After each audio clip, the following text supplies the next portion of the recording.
네, 시청자 여러분 안녕하십니까? 김우진입니다. 내일부터 민족 대명절인 설 연휴가 시작됩니다. 차 막힐 걱정에 벌써 고향으로 가고 계신 분들도 있을 텐데요. 이번 명절 귀성길은 설 전날인 내일 오전, 귀경길은 설 다음 날 오후가 가장 혼잡할 것으로 예상되고 있습니다. 한편 정부의 의과대학 정원 증원 발표로 의사단체의 반발이 이어지면서 설 연휴 의료 공백에 대한 우려가 나오고 있는데요. 강원자치도는 설 연휴 비상근무 인력을 편성하고 파업이 진행되더라도 도민들의 피해가 없도록 대응책을 펼칠 계획입니다. 설 연휴 문을 여는 병의원과 약국은 도 홈페이지나 119 구급상황관리센터를 통해 확인할 수 있으니까요. 참고하셔서 건강하고 안전한 설 명절 보내시길 바랍니다. 강원도의 오늘과 소통하는 시사 큐레이터 생방송 더 인사이드 지금 시작하겠습니다.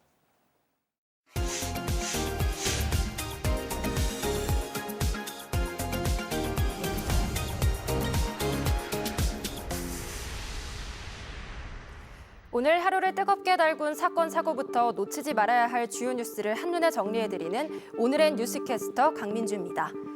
윤석열 대통령이 신년 기자회견 대신 택한 특별 대담이 어젯밤 10시 전파를 탔습니다. 100분간 전국 현안과 향후 국정 운영 방향에 대해 이야기했는데요. 가장 관심을 모았던 김건희 여사의 명품백 수수 논란에 대해서는 정치 공작이라고 규정하며 매정하게 끊지 못한 것이 좀 아쉽다는 입장을 밝혔습니다. 윤 대통령은 이번 대담을 통해 김 여사 명품백 논란 외에 물가와 금리, 의료개혁 등 국정 전반에 대해서도 입장을 밝혔지만 생방송이 아닌 사전 녹화 방송으로 진행돼 국민과의 소통 부재라는 아쉬움을 남겼습니다. 윤 대통령은 앞으로 분명하고 단호한 처신을 약속했지만 김 여사 논란과 관련해 직접적인 사과를 애써 피한 이번 해명으로 국민적 의혹과 부정적 여론이 해소될지는 지켜봐야 할 것으로 보입니다. 설 연휴 기간 도내 현역 의원들과 여야의 예비 후보들이 치열한 각축전을 벌일 것으로 보입니다. 설 당일은 22대 총선을 60일 앞둔 시점인데다 설 연휴가 지나면 치열한 공천 전쟁의 결과가 발표될 예정이기 때문인데요. 현재 홍천, 횡성, 영월, 평창 지역구는 유상범 의원과 허피롱 전 홍천 군수가 단독 공천을 신청해 대진표가 완성됐고 원주 갑 박정아 의원과 송기현 의원도 단독 공천 신청으로 사실상 본선행을 확정지었습니다. 한편 각각 4선과 3선을 한 권성동 의원과 한기호 의원은 국민의힘 공천 룰에 의해 공천 경선 과정에서 15%의 페널티를 적용받게 되는데요. 현역 교체 지수와 정치 신인들의 인지도 상승 노력이 관건으로 떠오르고 있습니다. 22대 총선 민심의 바로미터가 될 설 연휴, 과연 설 밥상 강원의 민심은 어디로 향할지 귀추가 주목됩니다. 내일부터 시작되는 설 연휴, 고향길 오가다 보면 고속도로 휴게소를 찾기 마련인데요. 이제 로봇이 요리해주는 음식을 휴게소에서 맛볼 수 있게 됐습니다. 지난 7일 전국에서 처음으로 영동고속도로 인천 방향 문막 휴게소에 로봇 셰프 푸드코트가 문을 열었는데요. 신통방통한 이 로봇 요리사, 된장찌개, 갈비탕, 해물라면 등 무려 13가지 메뉴를 최대 14인분까지 동시에 조리할 수 있습니다. 한국도로공사는 휴게소 내 부족한 일손 보완과 표준화된 맛과 품질을 고객들에게 제공하고자 로봇 셰프를 도입했다고 밝혔는데요. 개장 기념으로 로봇 셰프 조리 메뉴에 대해 한 달간 30% 할인 이벤트를 벌이고 일정 기간 검증을 거쳐 전국 휴게소로 확대 설치하겠다는 계획입니다. 지루한 귀성길, 휴게소에서 로봇 셰프의 음식 솜씨를 느껴보는 것도 색다른 재미가 될 것 같은데요. 4일간의 짧은 설 연휴, 안전하고 따뜻한 시간 보내시기 바랍니다. 지금까지 오늘의 뉴스캐스터 강민주였습니다.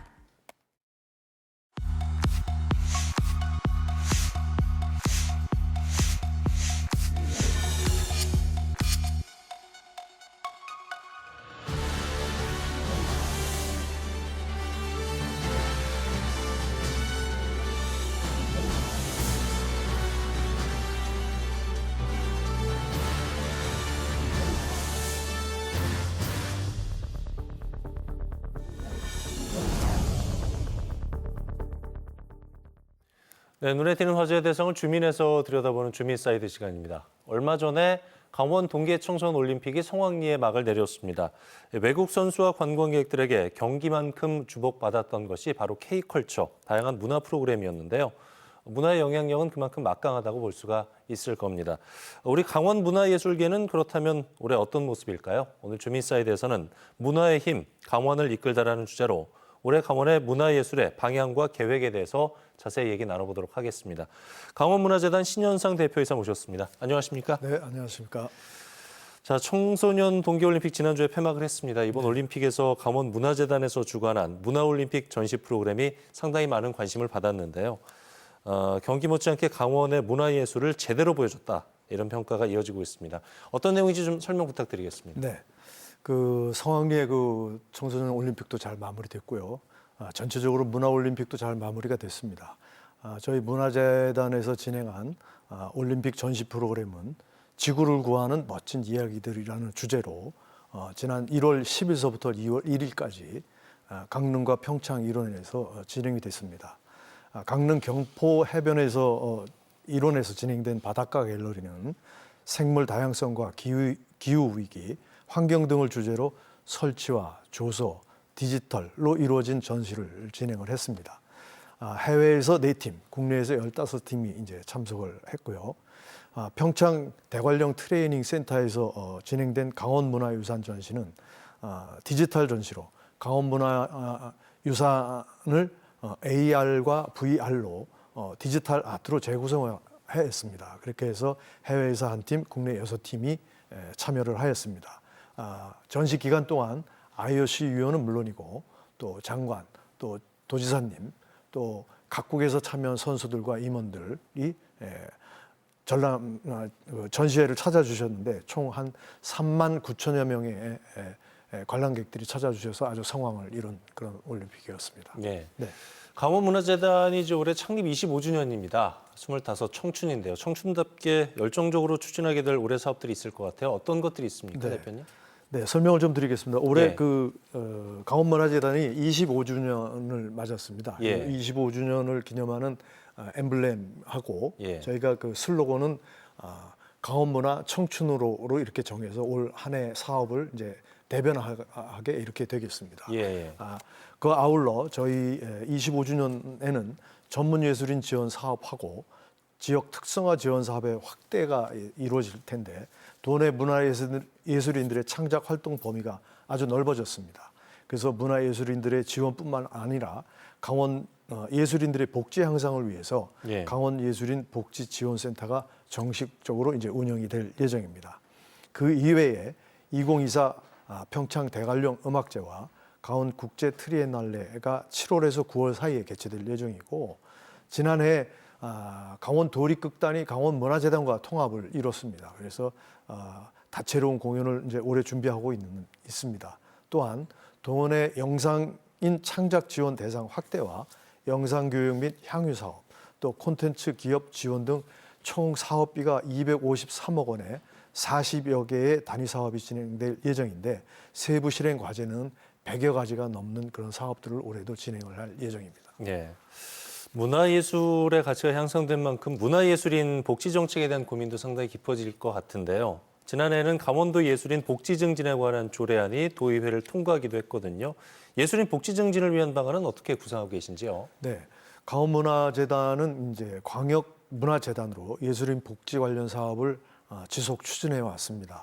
예술인 활동 증명 등록 지원과 더불어 지난해 4월 강원 예술인 복지 지원센터 업무를 시작해서 예술인 법률 자문과 심리 상담 지원을 지속 추진 중에 있습니다. 또한 강원문화재단은 장애 예술인 문화예술 활동 지원을 지속적으로 추진하고 있고 예. 또 22년에는 16명에게 총 4,800만 원을 지원했고 23년에는 지원금을 확대해서 31명에게 총 1억 원의 지원금을 지원하였습니다. 또한 23년부터는 장애예술인들의 역량 강화를 위해서 강원 장애인 문화예술 아카데미를 1박 2일 동안 운영을 해서 올해 사업을 더 확장해서 추진할 예정에 있습니다. 예. 코로나 팬데믹 이후에 경제가 움츠러들면서 올해 문화예술 분야 예산이 전년 대비 대폭 삭감됐습니다. 단기적으로 추진하는 사업도 있지만은 장기적인 프로젝트 같은 경우에는 예산 때문에 차질이 불가피해지는 건 아닌지 우려의 목소리가 있는데 어떻게 보고 계신지요? 네, 그 예산이 뭐 대폭 삭감되지는 않았고요. 예. 일부 좀 조정을 해서 했는데 특히 강원문화재단의 중심 사업인 문화예술진흥 지원 사업은 오히려 약간 좀 증가를 했습니다. 예. 전문 예술 지원과 지역 특화 사업 예산이 22년도에 36억 원이었습니다. 그런데 23년도에는 무려 62억 4천만 원으로 26억 4천만 원이 늘었습니다. 올해는 긴축 재정으로 대부분의 예산들이 삭감, 조정이 좀 됐지만 저희 강원문화재단에서 진행하는 문화예술인 지원 사업은 66억 4천만 원으로 작년에 비해서 4억 원이 증액이 됐습니다. 그래서 지사님의 공약은 문화예술인 지원 사업이 100억까지 이제 진행을 하시겠다고 이렇게 했는데 네. 올해 다른 지원 사업까지 포함해서 75억 정도가 문화예술인 지원 사업으로 지정이 됐기 때문에 이 공약이 100억까지 가는 건 순조롭게 진행될 것으로 판단이 됩니다. 예. 그다음에 이제 행사성 사업인 평창 대관령 음악제나 강원 트리엔날레의 경우에는 선택과 집중의 차원에서 보아야 할 것으로 보여집니다. 네. 근데 이것은 타 시도에 비해서 공연장이나 미술관 등 문화예술 관련 인프라가 부족한 상황에서 예산만 많다고 해서 좋은 행사가 되는 것은 아니라고 생각되어집니다. 문화예술 콘텐츠를 뒷받침해 줄 수 있는 인프라 구축이 균형 있게 진행이 되어야 한다고 생각을 합니다. 그렇게 함으로써 강원문화예술의 발전에 속도를 낼 수 있다고 그렇게 생각합니다. 예. 네. 강원문화재단에서 추진하는 사업들 살펴보면은 로컬리티라는 테마로 다 꿰어지는 것 같습니다. 지역성을 살린 가장 강원다운 것을 지향하고 계신데요. 가장 공들이는 지역 특화 콘텐츠라든가 강원자치도만의 브랜드라고 꼽을 만한 사업들이 있을까요? 네네.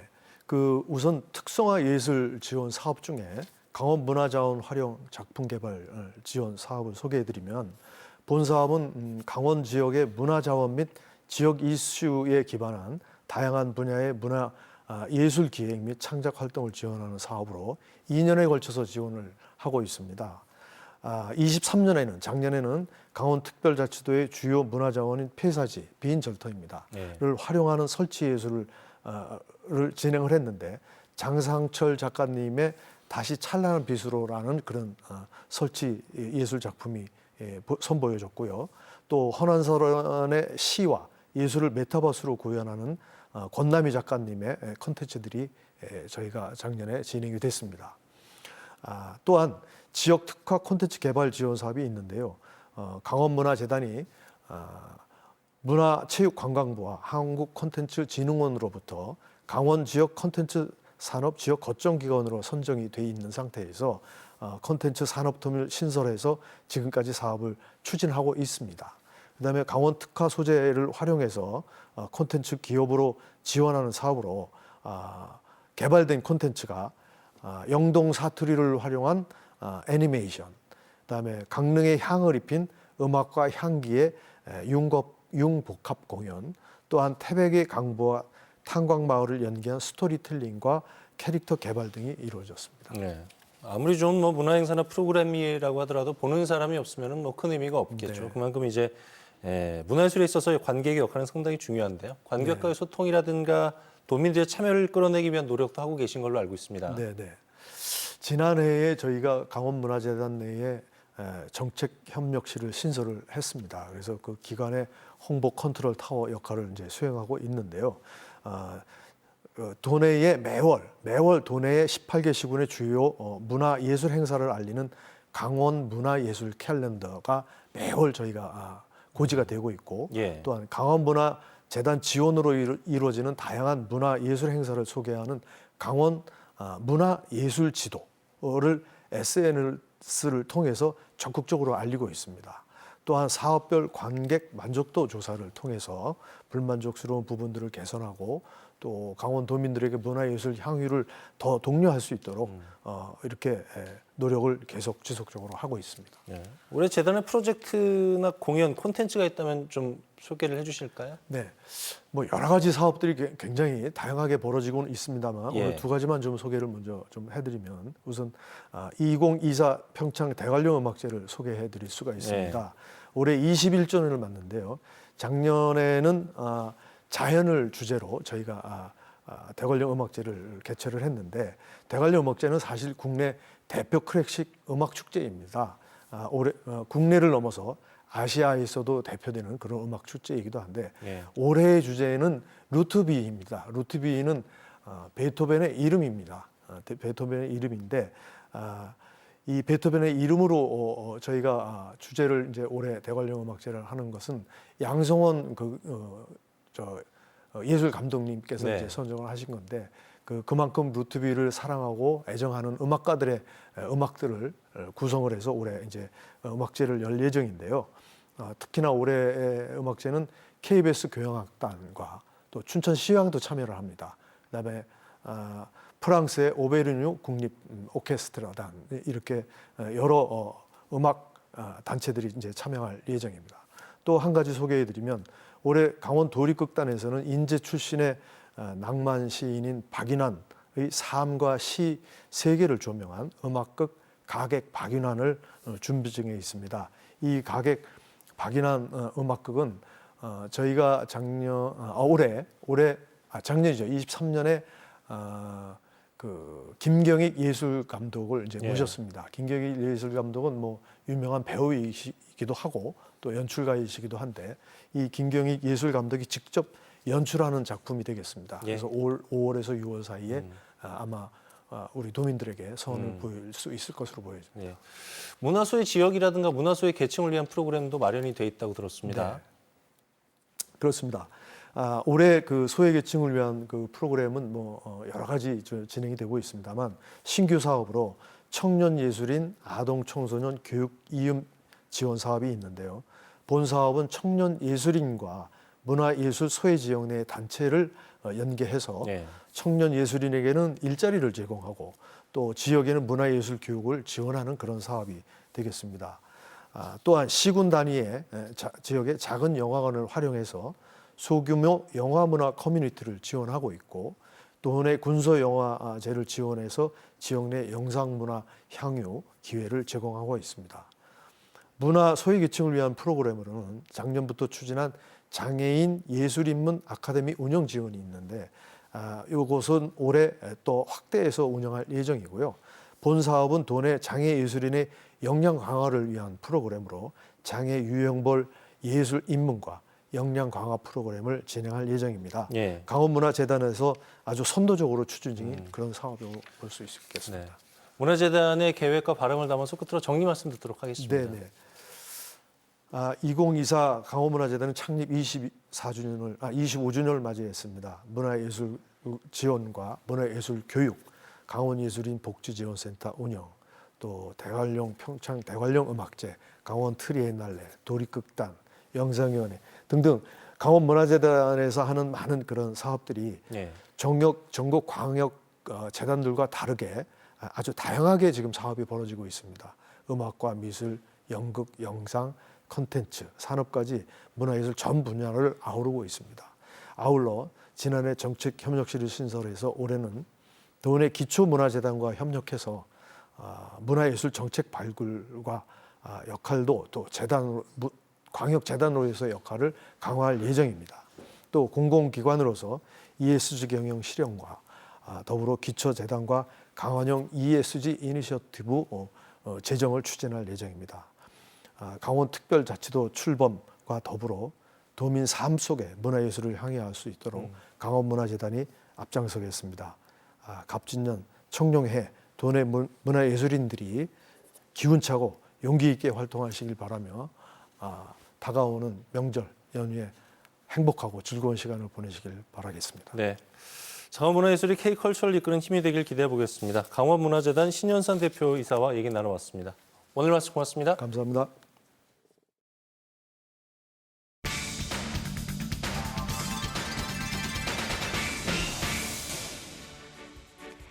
민족의 대명절 설을 앞두고 가족과 함께 즐거운 명절 연휴를 보내기 위해 고향을 찾는 분들 많으신데요. 안전하고 행복한 명절을 위해 잊지 말아야 할 명절 안전수칙 알아볼까요? 경찰청 통계에 따르면 명절 연휴 기간 빈집털이 범죄가 평소보다 약 20% 더 많이 발생하는 것으로 나타났는데요. 명절에는 집을 비우는 가구가 많아 이를 노리는 도난 등의 중범죄가 매년 증가하고 있습니다. 집을 장기간 비우게 되는 경우에는 먼저 문 단속을 철저히 해야 합니다. 그리고 방범창 CCTV 같은 범죄 예방 시설물을 설치하거나 보완을 하시면 좋습니다. 또한 택배나 우편물을 문 앞에 쌓이지 않도록 하는 것도 정말 중요합니다. 그리고 스마트 전등을 활용하여 인기척이 날 수 있도록 하면 빈집 절도 예방에 많은 도움이 됩니다. 경찰에서는 안전한 설 명절을 위해 절도와 폭행 취약 지역을 중심으로 명절 기간 순찰을 강화하기로 했습니다. 네, 저희 경찰은 2월 1일부터 12일까지 10일간 설 명절 특별 범죄 예방 활동을 진행 중에 있습니다. 범죄 발생 취약 지역에 지역경찰 탄력 순찰을 실시하며 취약점을 발견하면 지자체에 환경 개선 요청하는 등 범죄 예방 활동을 실시하고 있습니다. 집을 비울 때는 화재 예방에도 주의를 기울여야 하는데요. 소방청에 따르면 설 연휴 기간 평소보다 화재 발생률이 26% 정도 높았다고 합니다. 먼저 집을 비우기 전에 전기 매트 같은 그 전열기구 전원은 껐는지 꼭 확인하고 주방 내 가스밸브뿐만 아니라 LPG 그 통에 부착된 그 중간 밸브도 모두 잠궈야지만 안전합니다. 집이나 공장 등을 비울 때는 과열, 합선 등 전기 요인에 따른 화재 요인을 미리 차단해 주는 것이 좋습니다. 또한 연로하신 부모님이 계시는 집에는 주택용 소방시설을 설치해 혹시 모를 사고에 대해 미리 대비하는 것이 중요합니다. 어르신들을 위한 장치로 이 단독 경보용 감지기가 있는데요. 요거는 특히 어르신네들이 밤에 잠을 주무시다가 그 화재가 났을 때 소리가 세게 울려지면서 이제 쉽게 대피하는데 아주 용이하게 만들어 드립니다. 동작 시험도 가능한데요. 이런 식으로 제대로 작동하고 있는지 눌러서 확인도 할 수 있습니다. 집을 장기간 비우실 때는 수도 계량기와 수도관 동파 예방에도 주의를 기울여야 하는데요. 계량기 함 내부를 헌옷가지 등 보온재로 채우고 수도꼭지 물을 가늘게 틀어놓으면 동파를 예방할 수 있습니다. 명절하면 맛있는 음식이죠. 하지만 음식과 관련한 안전사고도 주의가 필요합니다. 설 명절에 떡과 같은 음식물을 섭취하시다가 떡이 기도를 막아서 생기는 기도 폐쇄 현상이 있겠습니다. 기도 폐쇄는 일반적으로 부분 기도 폐쇄와 완전 기도 폐쇄가 있는데 부분 기도 폐쇄는 기침도 할 수 있고 호흡도 할 수 있는 상태로 환자가 스스로 기침을 유도해 주시는 것이 가장 좋습니다. 그래서 가슴압을 올려서 스스로 기침으로 이물질을 제거할 수 있도록 해주시는 게 가장 좋고 완전 기도 폐쇄의 경우는 지금부터 설명해 드릴 하임리히법을 사용하는 것이 좋습니다. 환자가 발생했을 시에 저희는 뒤로 다가가서 무릎을 후방에서 집어넣고 받쳐줍니다. 받쳐주는 이유는 환자가 쓰러질 수 있기 때문에 받쳐주는 것이고요. 환자의 이 부분을 주먹과 왼손으로 받쳐줘서 대각선 위쪽 방향으로 당겨줍니다. 이렇게 당겨주면은 이제 이물질이 나오고요. 이 방법을 구급대원이 도착할 때까지 계속 실시해 주시면 됩니다. 안전한 명절을 위해 빼놓지 말아야 할 부분이 또 있습니다. 장거리 운전을 하기 전 미리 차량을 점검하는 일인데요. 장거리 가시기 전에는 각종 등화 장치들 다 점검을 해주시는 게 좋고, 그다음에 엔진 오일량, 냉각 수량 이런 오일류들 점검을 꼭 필요하고요. 그리고 꼭 타이어 마모 상태 점검하시고 적정 공기압이 표시가 되는데 거기에서 10% 정도 더 추가하셔서 이렇게 운행하시면 좋을 것 같습니다. 긴 명절 연휴에 아파도 제때 병원에 가지 못했던 경험 있으실 텐데요. 만약을 대비해 명절에도 문을 여는 병의원과 약국을 미리 알아놓는 것이 좋습니다. 보건복지 콜센터 119와 구급상황관리센터 119에 문의하시거나 응급의료 포털 홈페이지 등을 통해 확인할 수 있습니다. 안전은 아무리 강조해도 지나치지 않죠. 범죄와 안전사고 없는 웃음과 행복만이 가득한 설 명절 보내시기 바랍니다. 네, 2월 8일 목요일 생방송 더 인사이드 저희는 여기서 인사드리겠습니다. 새해 복 많이 받으십시오. 고맙습니다.